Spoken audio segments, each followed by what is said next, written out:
السلام علیکم ورحمۃ اللہ وبرکاتہ۔ بسم اللہ والصلاۃ والسلام علی رسول اللہ، اما بعد۔ ریاض الصالحین کی آج حدیث نمبر 76 ہے، 76، اور باب 7واں ہے،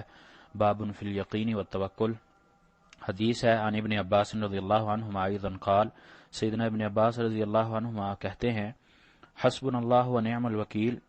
کہ اللہ کافی ہے اور وہی اچھا کارساز ہے۔ قالہا ابراہیم علیہ الصلاۃ والسلام حین القی فی النار، یہ الفاظ سیدنا ابراہیم علیہ الصلاۃ والسلام کے تھے، اس وقت انہوں نے کہے تھے جب ان کو آگ میں پھینکا جا رہا تھا۔ وقالہا محمد صلی اللہ علیہ وسلم حین قالوا، اور یہی الفاظ نبی علیہ الصلاۃ والسلام نے یعنی محمد صلی اللہ علیہ وسلم نے کہے، اور یہ اس وقت کہے جب اللہ کے نبی علیہ الصلاۃ والسلام کو یہ کہا گیا، ان الناس قد جمعوا لکم فاخشوہم فزادہم ایمانا، کہ جب لوگ کافر لوگوں نے یہ کہا کہ بے شک لوگ تمہارے مقابلے کے لیے جمع ہو گئے ہیں، ان سے ڈرو، پس اس بات نے ان کے ایمان میں اور اضافہ کر دیا۔ فخشوہم فزادہم ایمانا، کفار نے یہ اللہ کے نبی کو کہا کہ تم ڈر جاؤ، تمہارے مقابلے کے لیے لوگ کھڑے ہو گئے، اور اس بات کے بعد اللہ تعالیٰ کی طرف سے ایمان بڑھا دیا گیا، فزادہم ایمانا، ایمان کی زیادتی ہو کر دی گئی۔ وقالو، اور کہا ان کو، حسبنا اللہ ونعم الوکیل، نبی علیہ الصلوۃ والسلام نے پھر یہ الفاظ کہے کہ ہمیں اللہ کافی ہے اور وہی اچھا کارساز ہے۔ رواہ البخاری، یہ بخاری کی حدیث ہے۔ وفی روایت لہ عن ابن عباس رضی اللہ عنہما، اور ایک دوسری روایت میں جو سیدنا ابن عباس رضی اللہ عنہما سے ہی ہے، اس میں کہتے ہیں، کان آخر قول ابراہیم صلی اللہ علیہ وسلم حین القی فی النار، کہ آخری قول سیدنا ابراہیم علیہ الصلوۃ والسلام کا آخری قول جب ان کو آگ میں پھینکا جا رہا تھا، اس وقت ان کی زبان پر یہی تھا، حسبی اللہ ونعم الوکیل۔ نبی علیہ الصلوۃ والسلام کی اس حدیث میں سیدنا ابن عباس جو ہمیں بتلا رہے ہیں، روایت کر رہے ہیں کہ نبی علیہ الصلوۃ والسلام کی تعلیم بھی وہی تعلیم تھی جو سیدنا ابراہیم علیہ الصلوۃ والسلام کی تھی، اور سیدنا ابراہیم علیہ الصلوۃ والسلام کو بھی اسی لیے آگ میں پھینکا گیا کہ وہ کہتے تھے کہ ان معبودوں کو چھوڑ دو، اللہ کی عبادت کرو، اور پھر جب ان پر سزا آئی تو انہوں نے بھی اللہ پر توکل کیا کہ اللہ ہی کافی ہے، اور پھر جب نبی علیہ الصلوۃ والسلام کو کچھ قریش سے یا کفار سے اسلام اور اسلام کے دشمنوں کے درمیان جنگ کا فیصلہ کرنے کے لیے آپس میں جنگ لگی، تو اس وقت بھی ان کو ڈرایا گیا کہ ہم تعداد میں زیادہ ہیں، ہمارے پاس مال زیادہ ہے۔ اسی طرح اس سے پچھلی حدیث میں بھی جو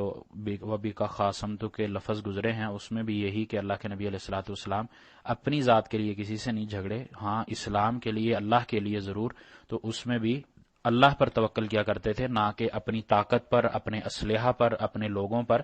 توکل اللہ پر ہی ہوتا تھا میدان جنگ میں جانے کے بعد بھی، اور نبی ابراہیم علیہ الصلوۃ والسلام کا بھی یہی طریقہ تھا۔ پھر اللہ کے نبی علیہ الصلوۃ والسلام کو بھی جب ڈرایا گیا، دھمکایا گیا کہ ہم لوگ زیادہ ہیں، ہمارے پاس اسلحہ زیادہ ہے، ہمارے پاس ساز و سامان زیادہ ہے، ہماری تیاری زیادہ ہے، تو اللہ کے نبی علیہ الصلوۃ والسلام پر ان کا ڈر، خوف طاری نہ ہوا، بلکہ ایمان بڑھ گئے، اور اللہ کے نبی علیہ الصلوۃ والسلام کے ساتھ جو اور ساتھی تھے،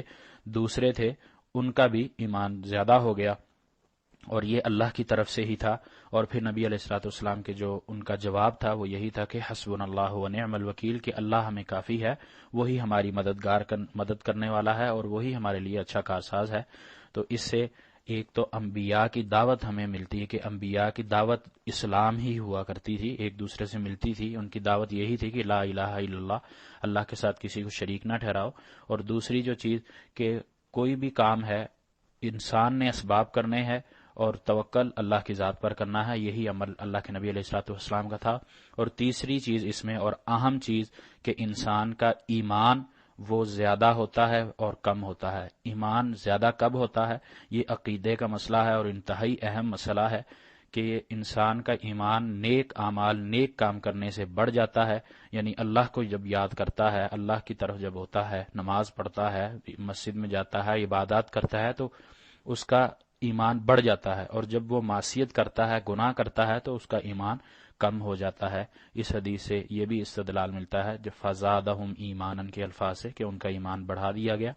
تو اللہ کے نبی علیہ الصلوۃ والسلام کی اس حدیث سے ہمیں اس طرح کے اور کئی سارے اسباق بھی ملتے ہیں، دروس ملتے ہیں، اللہ سے ڈرنا، اللہ پر توکل کرنا، ایمان کی زیادتی اور کمی، اور ابراہیم علیہ السلام اور سیدنا محمد علیہ السلام کی دعوت کا آپس میں ملنا، انبیاء کی دعوت کا معیار بھی یہی ہوا کرتا تھا کہ وہ خالص اللہیت اور اللہ کی دعوت دیا کرتے تھے، اور یہی آج ہمیں طریقہ سکھایا گیا ہے کہ اللہ کی طرف ہی بلانا ہے، نہ کہ کسی اور ذات کی طرف، اور نہ ہی کسی خاص شخص کے لیے، کسی خاص مقصد کے لیے۔ اللہ تعالیٰ سے دعا ہے کہ اللہ تعالیٰ ہمیں صحیح سمجھ کر عمل کرنے کی توفیق عطا فرمائے، اور ہمیں صحیح دین سمجھنے کی بھی توفیق دے۔ وما توفیقی الا باللہ، علیہ